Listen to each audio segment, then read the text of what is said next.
पण गऱ्यांनो, नियतीचा खेळ बघा. खरंच आज माझा हा प्रवास इथंच थांबतोय. मी नेहमी म्हणायचो राजकारण आपल्या जागी आहे, पण काम महत्वाचं. लोकांनी मला कामाचा माणूस म्हटलं, तीच माझ्या आयुष्याची सर्वात मोठी कमाई होती. आज निरोप घेताना मन खूप जड आहे, पण एक समाधान आहे की शेवटच्या श्वासापर्यंत मी तुमच्यासाठीच धावत होतो. मी तुम्हाला शब्द दिला होता, जोपर्यंत माझे हातपाय चालतात तोपर्यंत तुमचं भलं करण्यासाठी मी झटत राहील. नियती बघा कशी असते.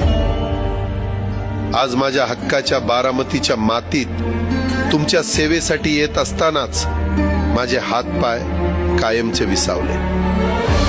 पण मला अभिमान वाटतोय की मी रिकाम्या हाताने नाही, तर तुमच्या कामाची फाईल छातीशी धरूनच या जगाचा निरोप घेतोय. शेवटच्या क्षणीही माझ्या डोळ्यासमोर फक्त तुमचा चेहरा होता. माझा स्वभाव थोडा रोखठोक होता.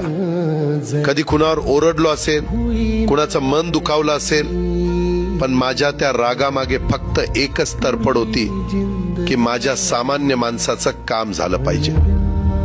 सत्तेसाठी नाही, तर तुमच्या हक्कासाठी मी नेहमीच दादा म्हणून उभा राहिलो. आता मी निरोप घेतोय, पण महाराष्ट्र थांबता कामा नये. माझी जबाबदारी आता मी तुमच्यावर सोपवतोय.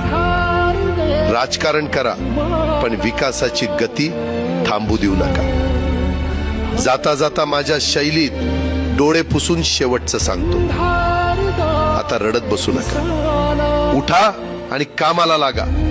माझा महाराष्ट्र आपल्याला अजून खूप पुढे न्यायचा आहे. तुमचाच कामाचा माणूस, अजितदादा पवार.